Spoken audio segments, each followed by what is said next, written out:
Hello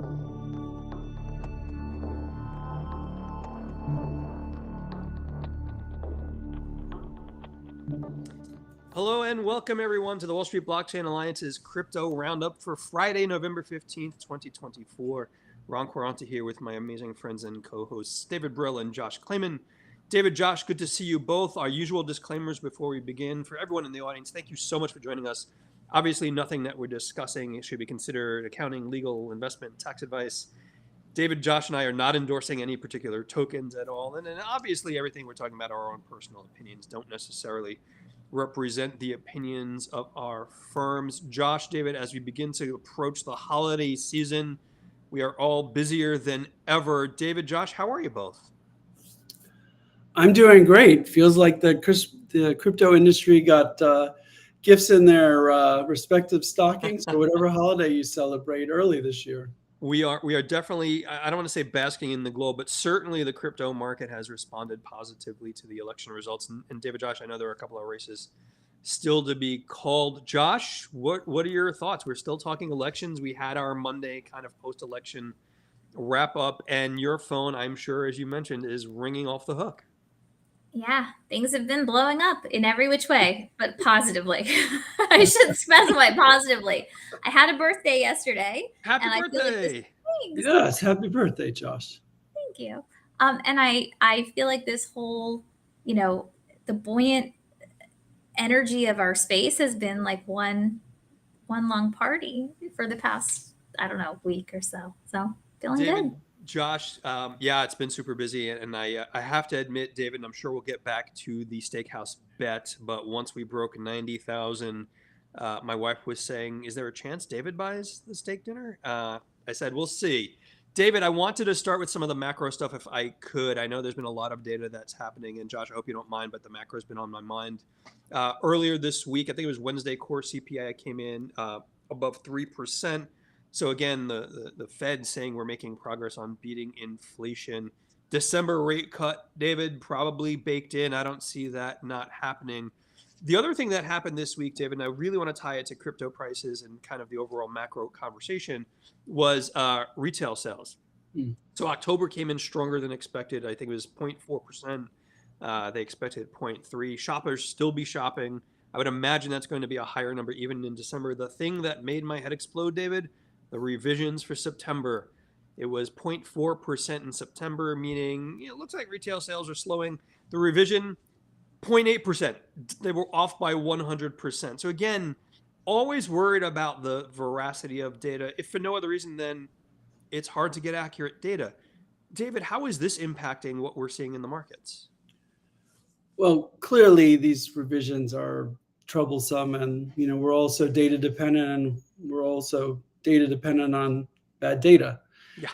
I was joking with someone last night that maybe one of the things that Vivek and Elon can do is like work on our data sources and the timing of the data and the quality so that we could have proper data sources to make these calls and predictions on the market. So look, it's unhelpful, and it's really regardless of who's in office. It's unhelpful if we're making really important monetary decisions and our underlying estimates are off considerably. Yeah.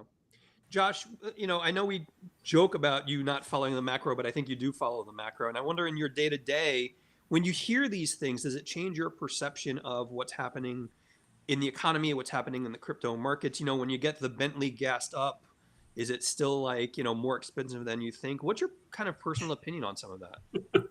I mean, I think things are still expensive. I just bought this is not showing that I look at the macro at all. This is like the micro of the micro of the micro. For her birthday, she bought a Bentley, David. No, but like this is truly the micro of the micro. You'll hear in a moment. When I was in the new Penn Station, Moynihan Hall, the train station in New York, I bought a book, a simple paperback, right? Yep. I was expecting, I don't know where I've been, I was expecting it to be maybe like $11.99. It came to $23.99 for a paperback, and I was appalled. And I thought, oh my gosh, this is such a markup by this retailer. But no, it was printed on the book by the publisher that it had to be, I think, $21.99 or something like that. And so, of course, with tax and everything else, I mean, you know, but also just stepping aside for a moment to what you guys were talking about a second ago, Ron, I know you said you're still pretty confident that the December rate cuts baked in. I had Yeah.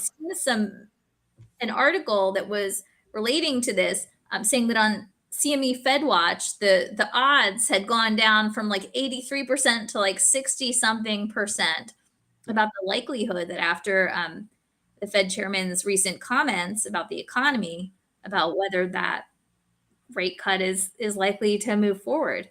Yeah. I think it's super interesting. I'll just say one other thing is we've been talking about, okay, these replacements of different agency heads. We've certainly been seeing some appointments Yeah. in the news that have driven and caught fire in the headlines. Yeah. But the statement by the Fed chairman that he's not going anywhere, he doesn't have to go anywhere, and he can't be removed.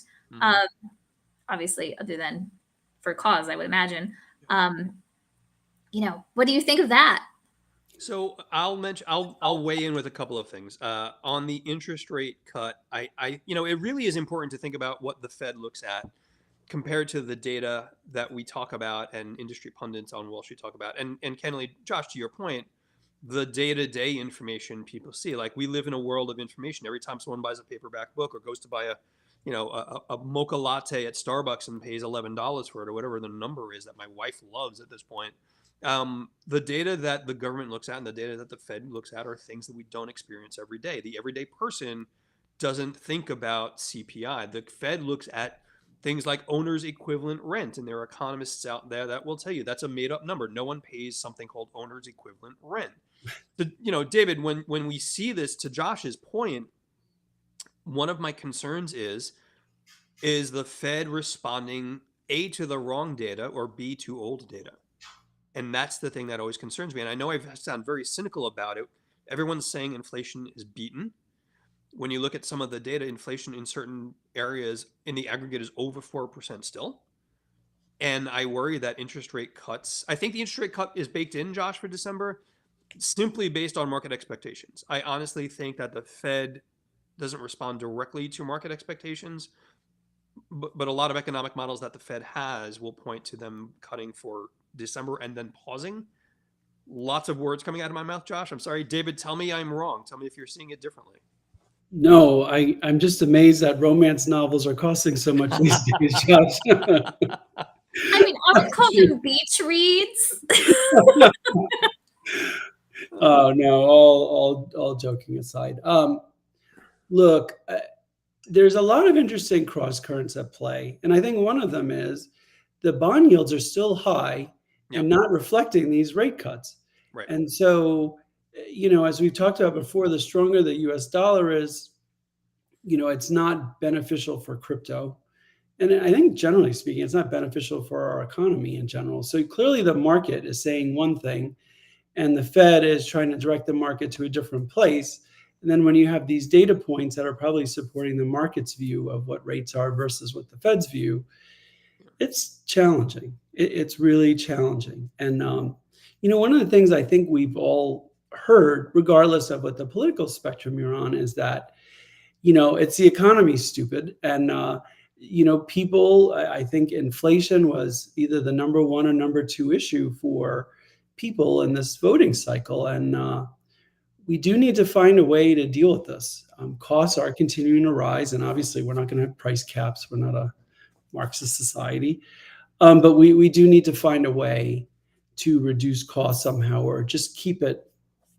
It has to grow at a slower pace because we're using it off such a high base. Yeah. So, even like 3 or 4% off of this base is very high for a lot of people. So I don't know what the answer is, but it's something we really all have to think about and try and figure out. David, I think the answer will be in the pause that I am hoping for, expecting sometime early in the new year, because if they're going to be data dependent, they're going to wait for new data, particularly after the holiday season. And David, to your point about the dollar being strong, we're seeing that play out post-election, whatever anyone's political views. And you look at countries like Japan, where the yen is getting pummeled.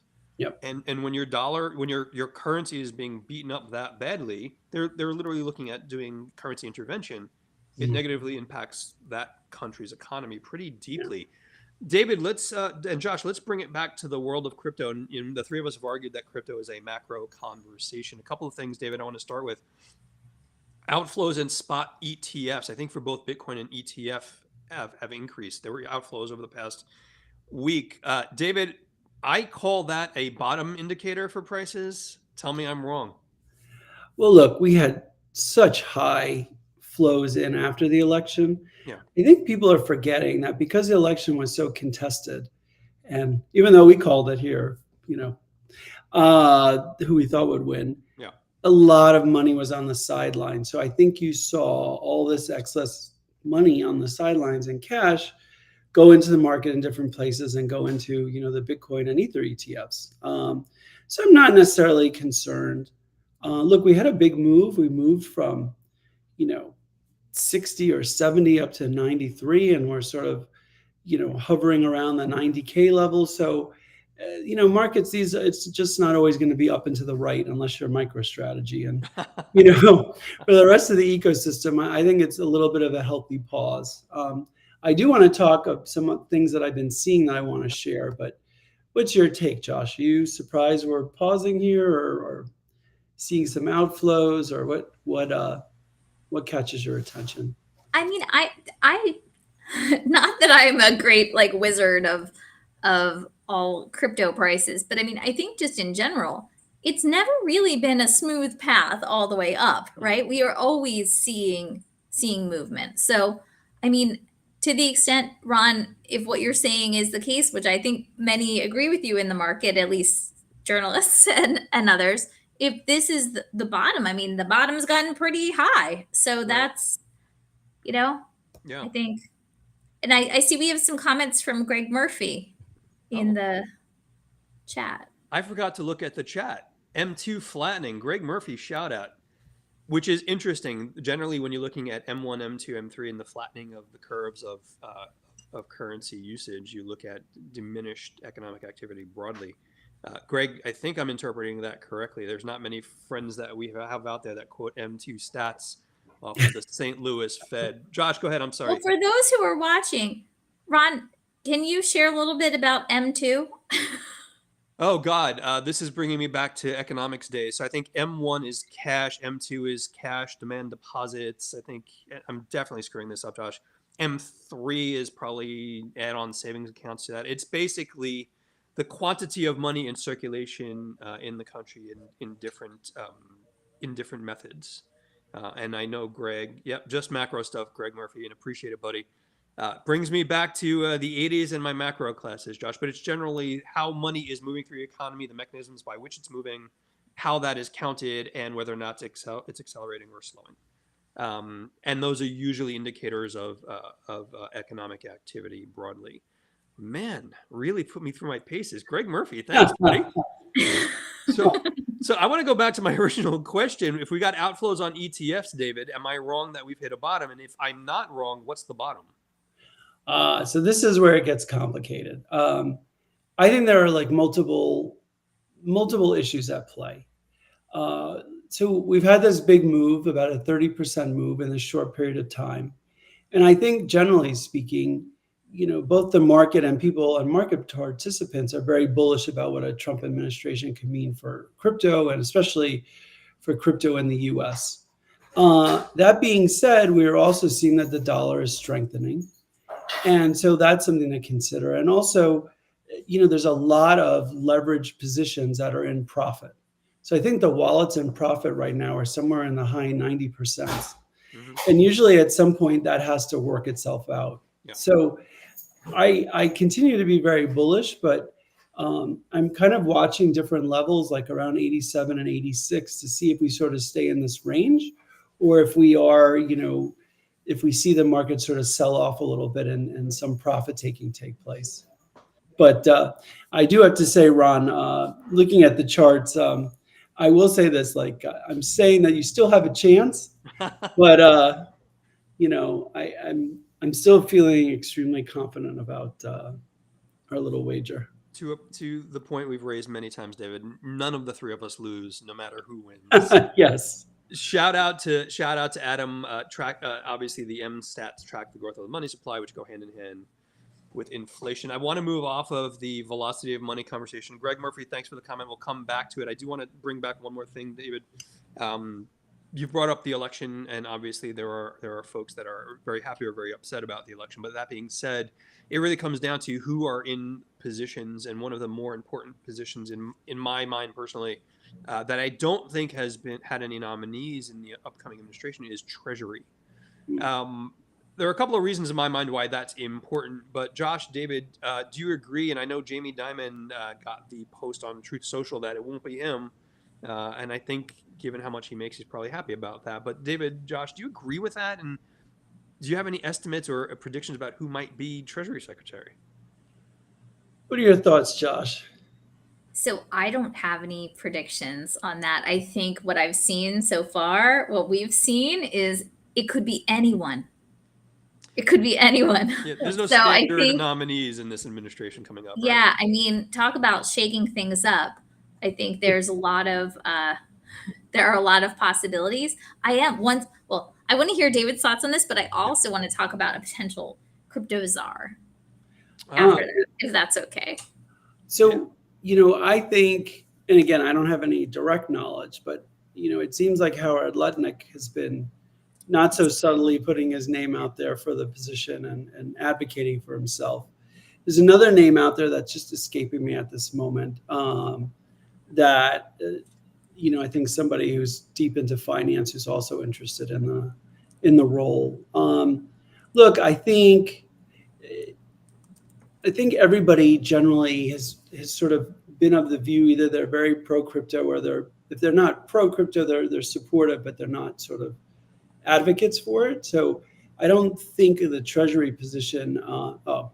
Adam Goldberg, right on cue. Scott Bassinet. I've been away on vacation, so I've been enjoying myself. So I have not dialed in on this particular issue, but I do believe there wouldn't be someone in Treasury put in that would be inconsistent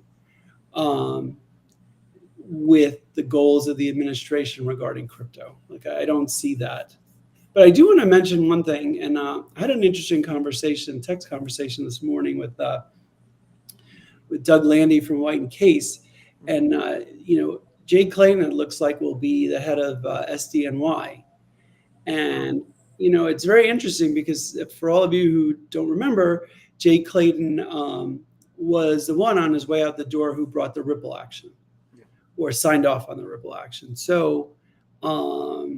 It seems like he's moved on his views on crypto, but it is sort of interesting that in some ways the protagonist for some of the enforcement actions is now back in a role, not in the SEC, but with SDNY. And so, Josh, I'm gonna lean to you and see what do you think about all that?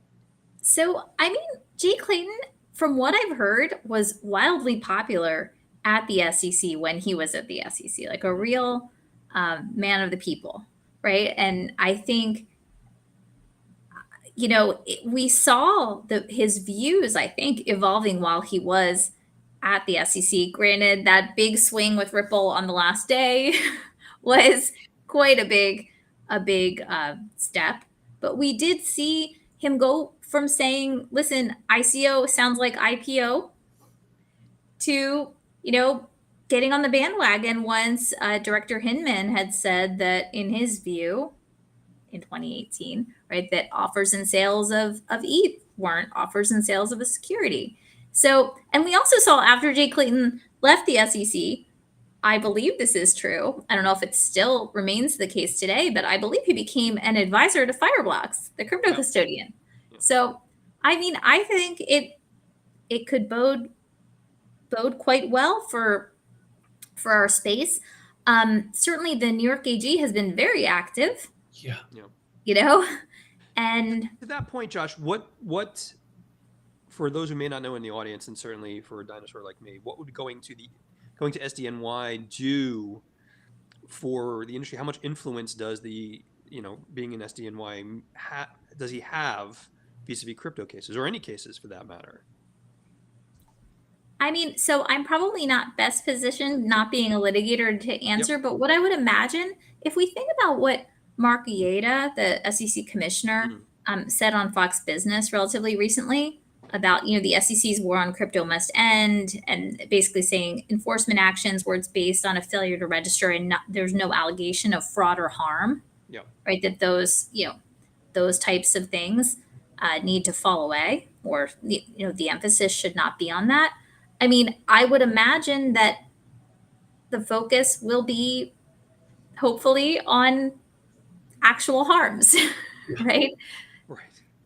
Understood. And so I think, look, I think it's really important, like Josh just said, that that the SEC and the DOJ, working through the SDNY, pursue frauds, pursue hacks, pursue the elements of the industry that we'd want them to pursue, and do it vigorously. But I think, and I'm hopeful that maybe the SDNY will have some sway over the NYAG, who's kind of brought some actions against crypto parties in New York that I think were not necessary. And I don't mean the ones regarding the earn programs with Gemini and Genesis, but some of the other ones kind of really trying to extend out their jurisdiction into places where it was nominally there, and really leave that work to the SEC and to the DOJ and SDNY. I think that would be helpful. So I think that would certainly be helpful.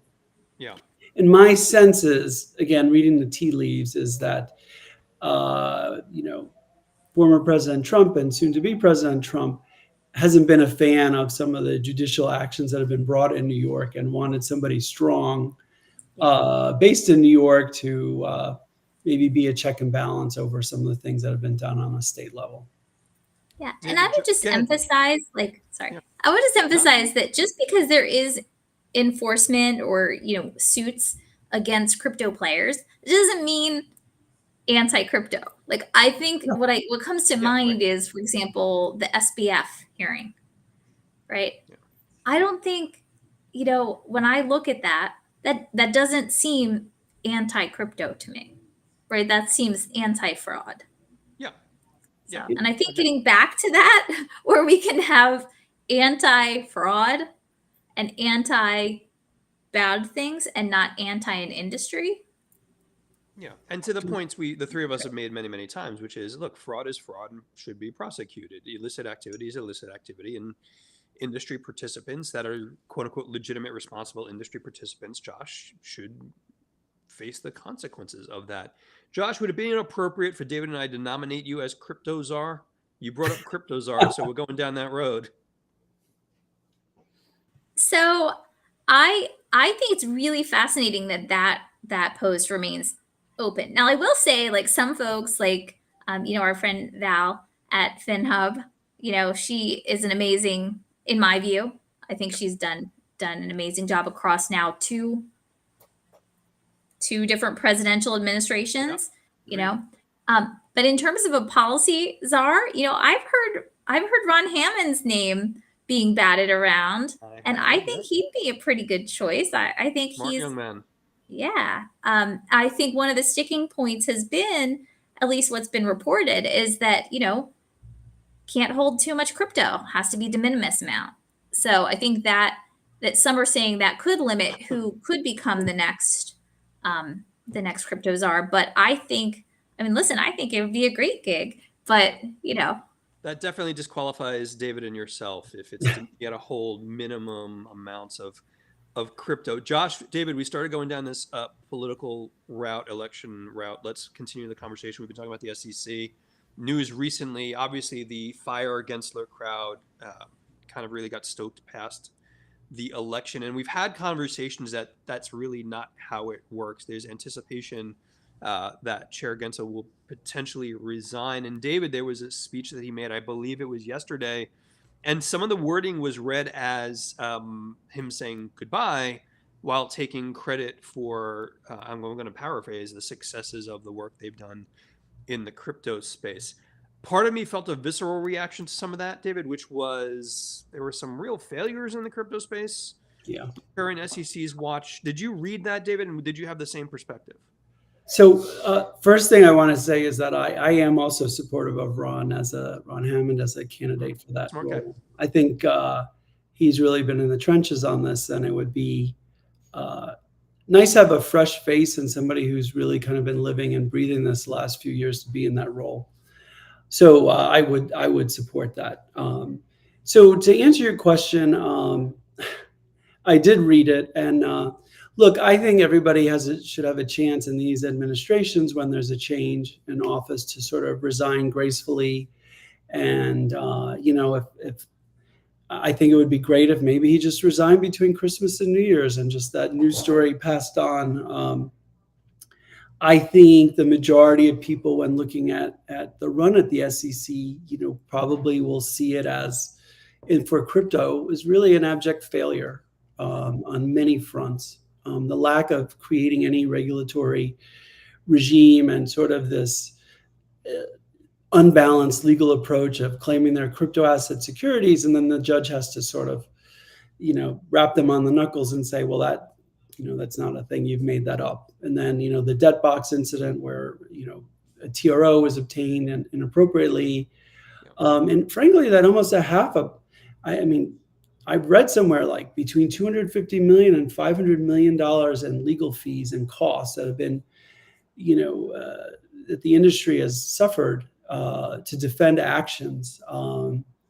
It's a shame. And I think we're going to look back at this time and wonder, where could we have been as an industry if we had had 4 years of a productive rulemaking environment instead of a focus on enforcement? So, look, these jobs are hard and they're dimensional, and there are many influences that are put upon chair people and chairman in this role.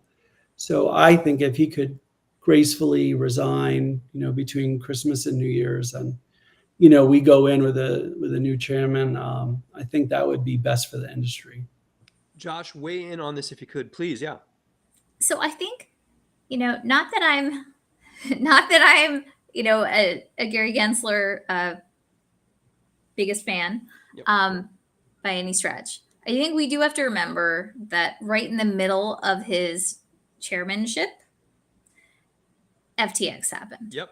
Yeah. Exactly. And so, we don't know what might have been. We can imagine what might have been, and that maybe it would have taken the same trajectory, meaning his tenure. But I do recall, like, in the hearings right after the FTX collapse, right, was it Elizabeth Warren? Someone said, the SEC needs to get suited up.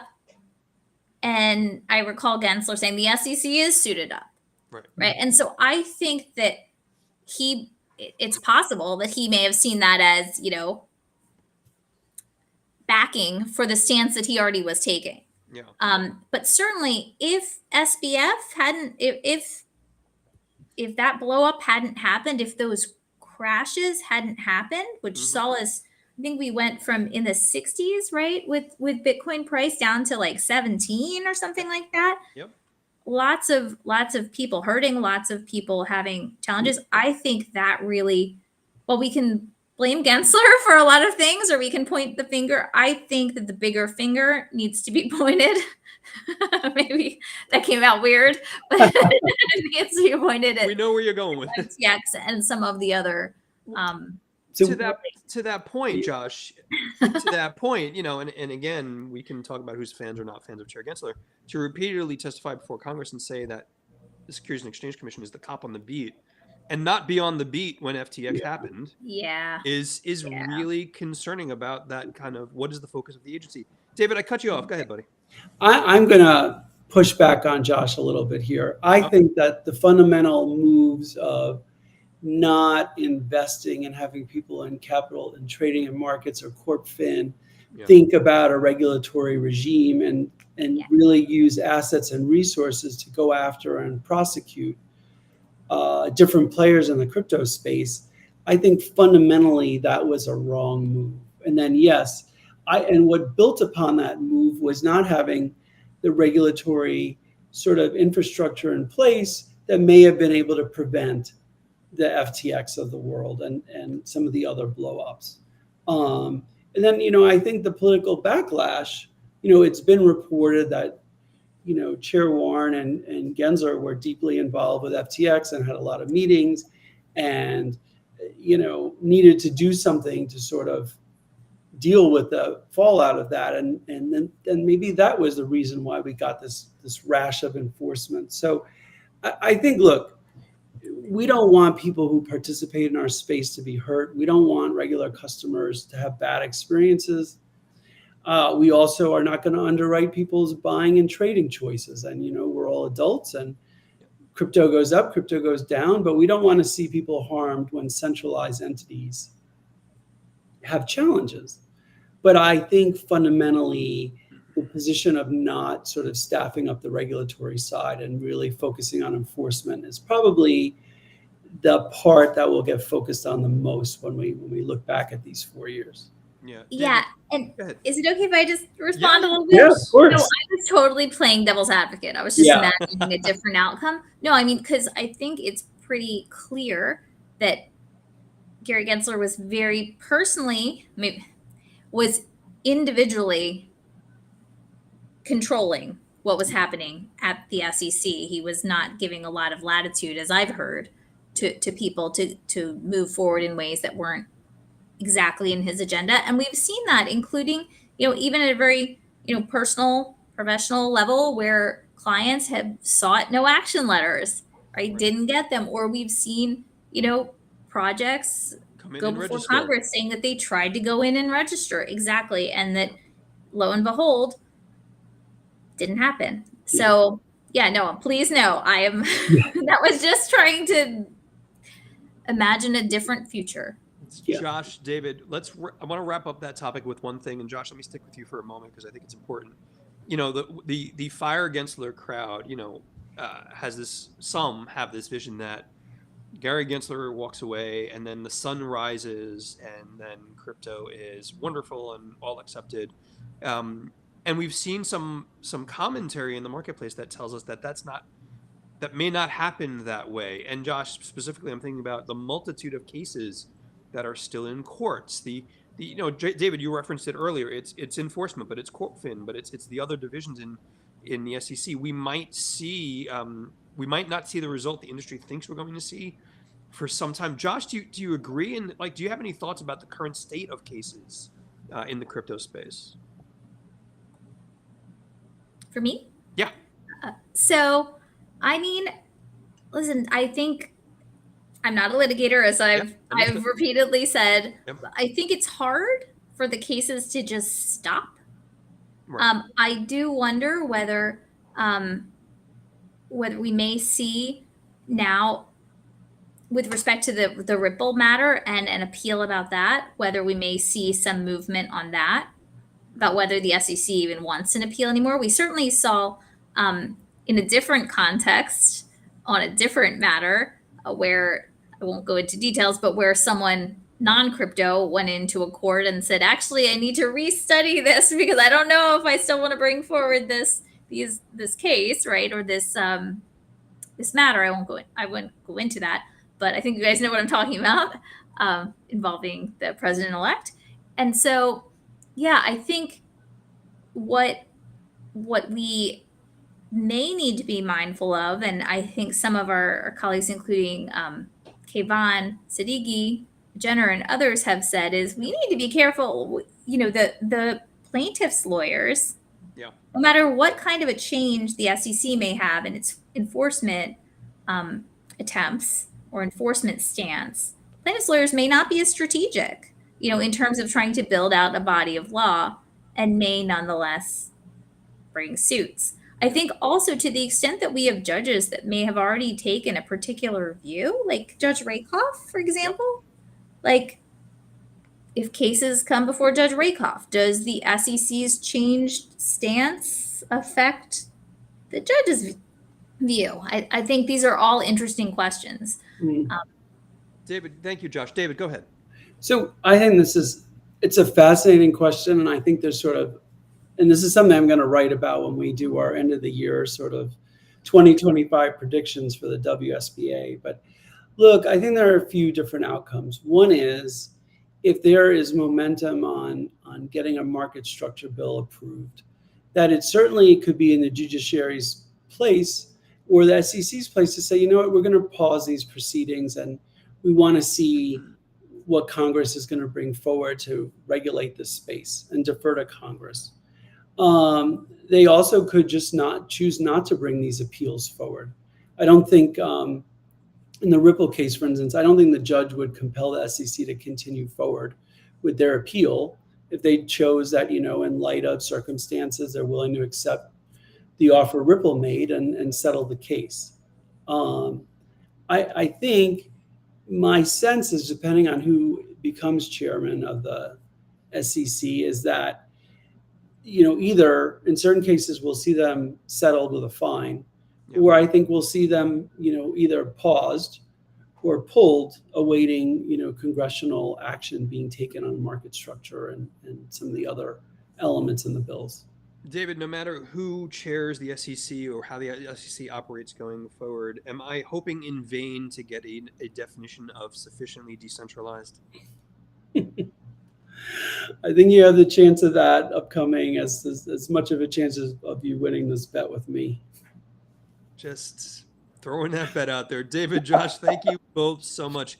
I want to rip up the script a little bit. Earlier this week, shout out to Michelle Gitlitz and Joe Sicolo. We had a wonderful webinar on specifically on payments law vis-a-vis crypto and kind of the state-by-state analysis. We'll be doing that on a quarterly basis across different states and really understanding the lay of the land. But Josh, David, it does bring to my mind the states conversation. When you look at, I'm thinking obviously Wyoming, I'm thinking Texas, I'm thinking, Joe had noted a series of bills in California, at least from a payments perspective. Does a change in administration like this, and it wasn't just federal, David and Josh, we had the Senate races, we have most of the House races, we have some governorships, I believe there's some changes there as well. Emma Channing, thank you. Sufficiently decentralized is ridiculous. You're the best. But David, Josh, when you look at kind of the state conversation, does this open up states to be more innovative? Does this open up states in your mind to be able to approach crypto in a way more freely than they might have been able to before? Or am I overreading the results of the election? David can go first. Oh, I was looking at Josh. I'm kind of thinking of it in a broader picture. I think that, we will see stablecoin legislation put forward in the first term after President Trump comes back into office. I know there's been talk about maybe during this lame duck period, but I'm not really convinced that there's a willingness on both sides to push that forward, or at least what it would entail to be brought forward and other things that might need to be part of it. So I think that, I think it's important if states want to be able to accept it. I think that's important, and I think it's a good first step. I think ultimately we're going to need a stablecoin bill. And I want to add, I think we have this great opportunity for legislation in the next term, but there's still a lot of thorny issues like the industry has to work out on where we think, what these bills should look like. And there's a lot of, with the stablecoin bill, some people think a national bank should be the only ones that can, be stablecoin providers. And now I think a number of us feel like, fintech companies and a broader group of companies should be able to create and bring stablecoins into the marketplace. So I think we have some important issues as an industry to sort of solve and find middle ground on to get legislation to move forward. Josh, David, thanks so much. Josh, with the work you do with clients existing and coming in new, are the doors of innovation kind of blown open post-election in your mind? Yeah, for sure. Yes. I mean, I think people are moving forward on projects where, like we've talked about, where it had been keying off of the election results. I mean, just to build on what David was saying about bills and things like that. I mean, certainly we've heard that, during the lame duck session, Patrick McHenry and others were going to try and push forward to get FIT 21 or some other market structure bill passed, or the stablecoin. Someone's working. Yeah. As soon as the federal stablecoin bill, where Maxine Waters had prior to the election said it's time to strike a grand bargain, right? But then we have, Sherrod Brown, is that how he says, or Sherrod Brown, however you say that name? Yeah. where he, has credited or blamed the crypto industry for forcing him out of his prior seat, Yep. if you will. And so who knows whether he's going to be willing to strike a bargain on that. Yeah. I do think that, to David's point, maybe in the Trump administration, there could be a focus heavier in the next few months on things like taxes, trade, tariffs, stuff like that, Yeah. with, the start of the new year, perhaps bringing in legislation. We don't have a filibuster-proof Senate, even though there have been significant gains. But I think, in terms of what that may mean, well, that's for the federal government, but for the states, who knows? Yeah. I'm hopeful, though, that with this new administration, parties like Caitlin Long and Custodia Bank, who have been fighting the good fight for a long time about getting a Fed master account and things like that, that we'll see progress in that. Yeah. Josh, thanks so much. Shout out to Adam Goldberg as we talk about policy. We're overdue for a policy update talking about Sherrod Brown and the Ohio loss. David, I want to pivot us back to some of the market action that we're seeing. And again, for everyone in the audience, thank you so much for being here. If you've got questions or comments for Josh or David or I, please put them in chat. We'd love to talk to you. David, Josh, you and I, the three of us, text on a regular basis, driving Josh usually crazy around 8 o'clock at night on looking at the price. But David, what are the options market doing? I know you look at them on some regular basis. So it's been really interesting. And, there's a couple of things to look at. One is there were a lot of options priced between 80,000 and 90,000 for the end of November. Mm-hmm. And so what makes that interesting is that if people are really positioned for that if we were to go past that, a lot of people would be out of position. And so that means that they either have to buy crypto or sell crypto to protect those positions. So I think this 88 to 90,000 range is there's a lot of resistance there. And so I think that's one thing to watch for. I think another thing that's really interesting is that when President Trump, I'm just going to call him President Trump because he's going to be president in 2 months. So, sure.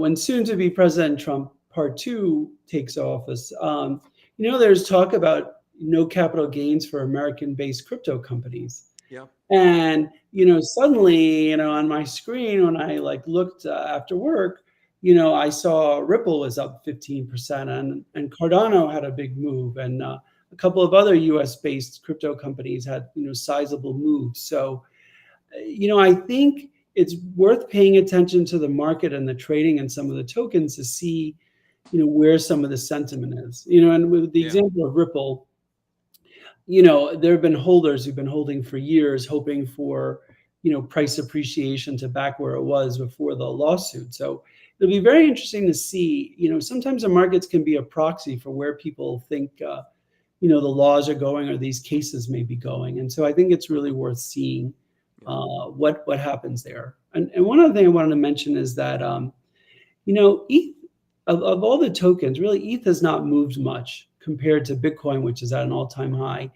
ETH is around 3,000 and the all-time high was around, almost 5,000. It was 49 something.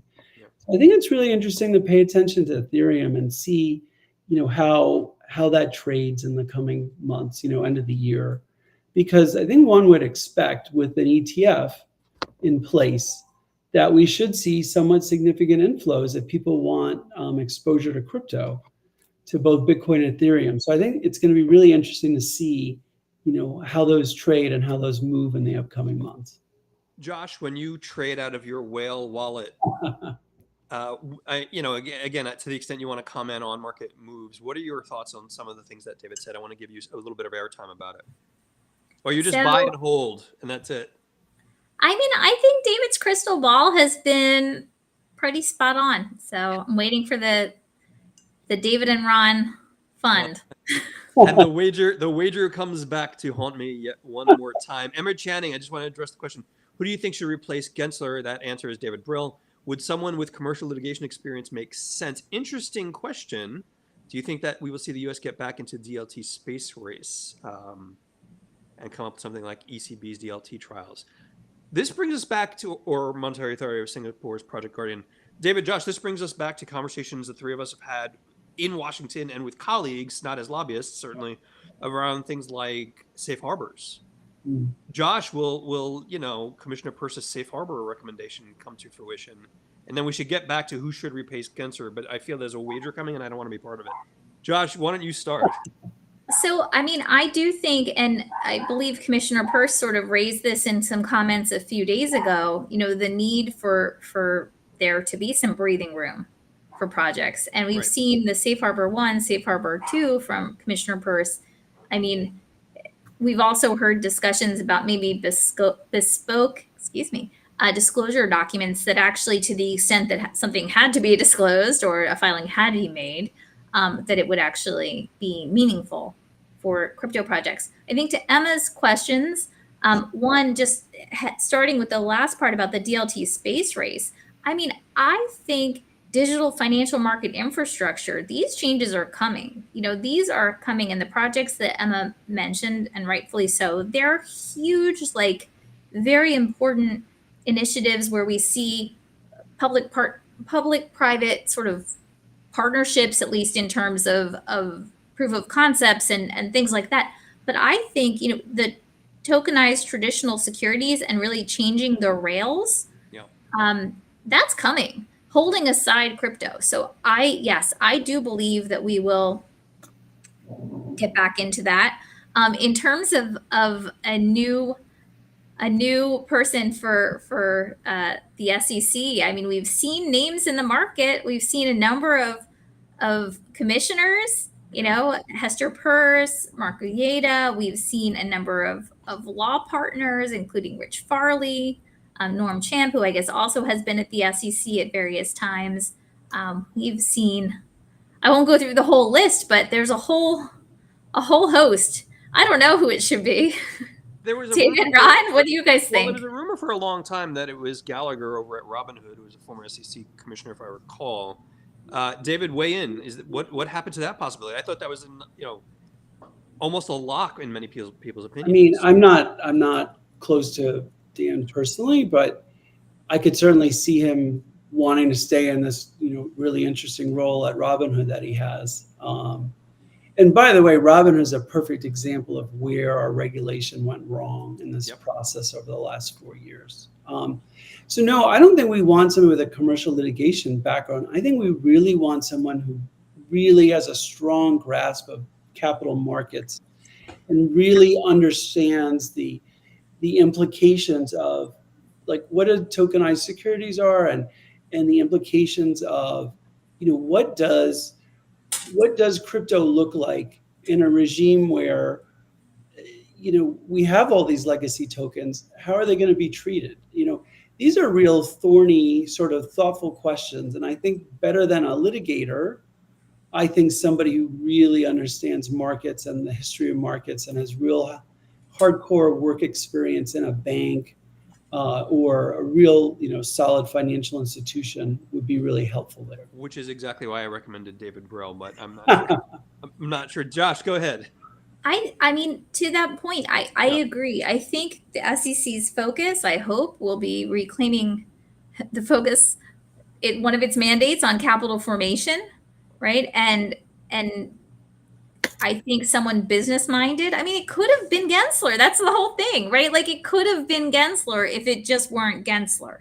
Could it, right? Like if Gensler had behaved the way the industry had hoped he would have behaved, given his prior statements as a professor. I mean, I think somebody like David said, who knows the capital markets, who is going to be focused on contributing to capital formation, I think is. Could it have been a Gensler as a non-Gensler? And when you look at his background, he's been a political operative for many years in Washington. No. I know what you're saying about the MIT You're courses, Josh. I can't imagine, given his work experience, that he'd be the innovative kind of SEC chair. You're totally right. Actually, now that you say that, after we see the expansion at the CFTC, how he was able to expand their authority. Yeah, no, you're absolutely right. Yep. And Emma Channing, good comment. Clayton had that big firm experience. He just landed at Southern District of New York, as I recall, or at least appointed to that position. But a fair point. David, Josh, we've got to start wrapping it up. David, I'd love your thoughts on the coming week, certainly on price action. And as you have dreams of that 60-ounce tomahawk steak, medium rare at porterhouse. Is the side mashed potatoes or baked potato? That's a good question. I'll have to ponder that, Ron. But I think there'll definitely be a shrimp cocktail to start. You have to Oh, have God. that before you sort of even get into the sides for a good steak. Look, I'll be looking at price action for one thing. I think where are we gonna land? Like this 90,000 resistance, this 88 to sort of 90,000 sort of channel. Yeah. Do we have a lot of action on the weekend? We've seen a lot of volatility on the weekend. I think we could wake up and crypto could be at 84, 85 for Bitcoin, or it could be at 94, 95. So I think really paying attention to that. I just came back from vacation, so my email box was full, like Josh.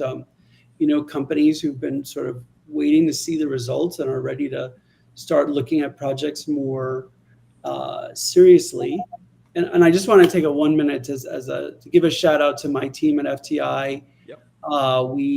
US FinTech awarded FTI Digital Assets in the blockchain group their FinTech Partner of the Year, and I'm really proud to be a part of that. And the awards were last night in New York, and I know the whole team is thrilled. So I just want to take a minute and congratulate everybody. Congratulations to the team, FTI. We're privileged to have them as members of the WSBA. Josh, before we get to you and kind of wrapping it up, I do want to address Greg Murphy's comment. Greg, really good point. His or her role as chair is bigger than crypto. Absolutely agree. Yeah. And again, the comments I make about Chair Gensler are not necessarily personally negative, but you've seen that methodology or how he's approached markets across not just crypto, how he's approached private markets, how he's approached different verticals with proposals that really do limit, in many people's perspective, innovation in a way that's overall not helpful to the mandate of protecting investors in many regards. So I could be wrong. Greg, happy to have a deeper conversation about that.